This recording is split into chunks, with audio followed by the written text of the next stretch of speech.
Have you ever been sitting on a beach watching sailboats glide by and thought, what's actually going on out there? I mean, is sailing hard? Do you need a license? What happens if you run out of wind? Do you just sit there with a sandwich and hope for the best? Well, today we're diving into the top 10 most asked sailing questions, and I promise by the end, you'll know whether the sailing life is for you or not, or if you're better off watching from the shore with a margarita in hand. Both are valid choices, by the way.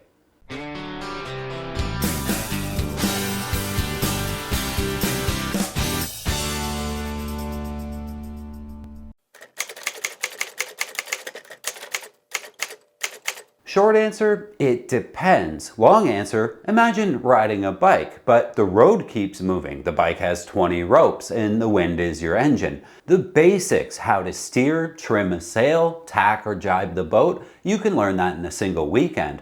Honestly, most sailing schools will have you cruising around with confidence in just a couple of lessons. But mastering sailing is like learning a language. You can order a coffee in Spanish pretty quickly, but writing poetry? That takes years. Same with sailing. You can get moving pretty fast, but the deep stuff like racing tactics or offshore passage making comes with time. So is it hard? No. It's just an endless rabbit hole of fun, but you kind of have to enjoy it, if that makes sense. Once you've learned to sail around by getting a couple of lessons or having someone teach you, you'll either be having fun or you won't. Generally speaking, if you're mechanically minded, you'll probably enjoy sailing. If you like taking things apart to see how they work, if you're hyper competitive, if you like airplanes or motorcycles, you'll like sailing. This one surprises people. In most of North America, you don't need a license at all to sail your own boat. It's crazy, right? You need a license to drive a car or ride a motorcycle, but they'll happily let you take off across the ocean with zero training. Now, in Europe and many other parts of the world, you do need certifications like ICC or RYA. And if you want to rent or charter a boat down in the islands, most companies will ask for some sort of proof that you know what you're doing, like ASA or RYA certificates. So while you technically don't need a license, it's a very good idea to take a class. Trust me, your future crew will thank you when you know which rope does what.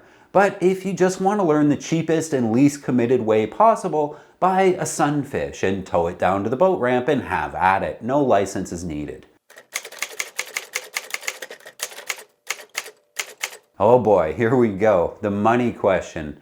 Owning a sailboat can be as cheap as a second-hand car or as expensive as a private jet. You can snag a little 22-footer for under 10 grand. A solid 35-foot for coastal cruising, maybe 30 to 70 grand. Luxury catamaran with all the toys, $1 million plus. But here's the kicker. The real cost isn't the boat. You just buy whichever one you can afford.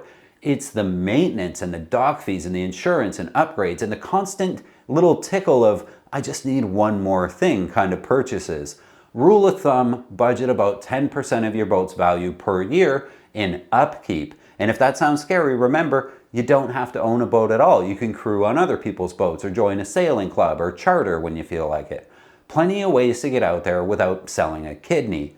But if you're heavily a DIY person and stuff like wiring and plumbing and light engine repair isn't that scary to you, you can drastically reduce the cost of boat ownership. Boats might be the most successful place for a DIY person to save a few bucks.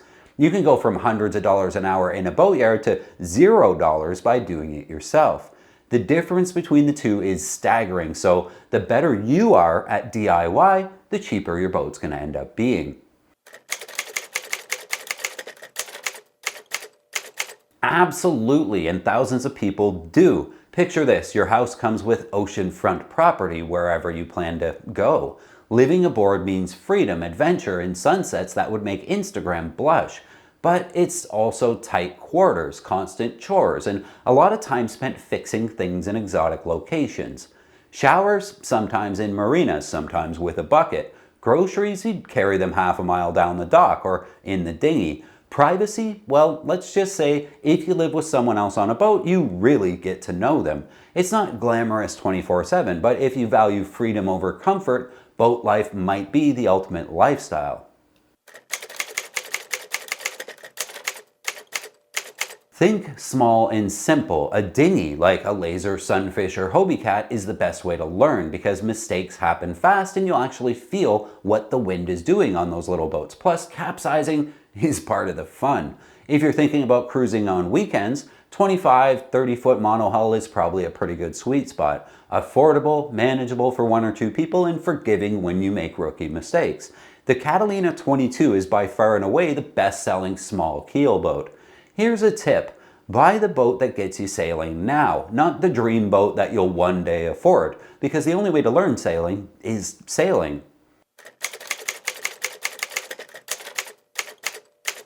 This is the sailor's version of car trouble. When the wind dies, you've got 3 options. First, you could fire up the engine. Most cruising sailboats have motors for exactly that reason.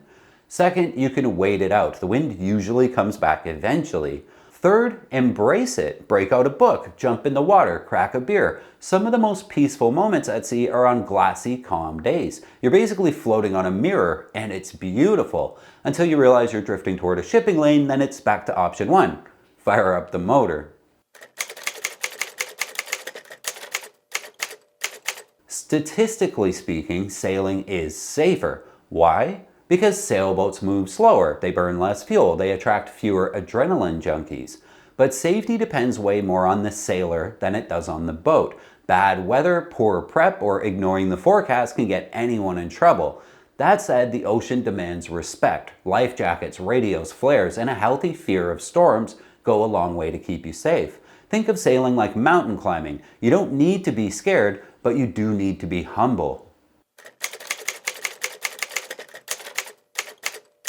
This one fascinates people. On long trips, crews set up a watch system. Half the crew is on deck while the other half sleeps. Then they swap every few hours. For solo sailors, it's a whole different game. They sleep in 20 to 30 minute naps with alarms and radar and sometimes even wind vanes or autopilots keeping the boat on course. It's like parenting a newborn, but the baby is 10 tons of fiberglass floating in shark territory. Somehow, people do it, and they even thrive. Just don't expect a solid 8 hours of sleep out there if you're by yourself. First, you panic. Then you remember panicking doesn't help, so you get to work. In real life, sailors reduce sail. They put up storm sails or even heave to, which is like parking a boat in neutral to ride out the storm. Offshore boats even have a drogue or a sea anchor to keep them steady. The truth, most storms aren't Hollywood-level disasters. They're just wet, bumpy, and uncomfortable. But preparation is everything. Know your boat. Have the gear you need and respect the forecast. That's how you turn a scary night into just another good story for later. Here's the myth buster. No, you don't. Some people want you to think you do. So if you want a luxury yacht with a jacuzzi and a helicopter pad, you'll need Jeff Bezos money. But regular folks can sail all over the world on boats that cost less than a new car. The secret? Buy used, do your own repairs, and live simply. The sea doesn't care how fancy your boat is, it only cares if you know how to use it. So no, you don't need to be rich, you just need to be a little bit crazy, a little resourceful, and willing to trade marble countertops for a life of adventure. Truth be told, I've met solo sailors all over the world who don't even have a fridge on board, and they're some of the happiest people I've ever seen. They don't stress with a 9-to-5 job. They aren't worried about politics or the goings-on of the world. They see beautiful new places all the time and meet new people and adventure around wherever the wind blows them. So rich? In a sense, yes. Financially, usually no.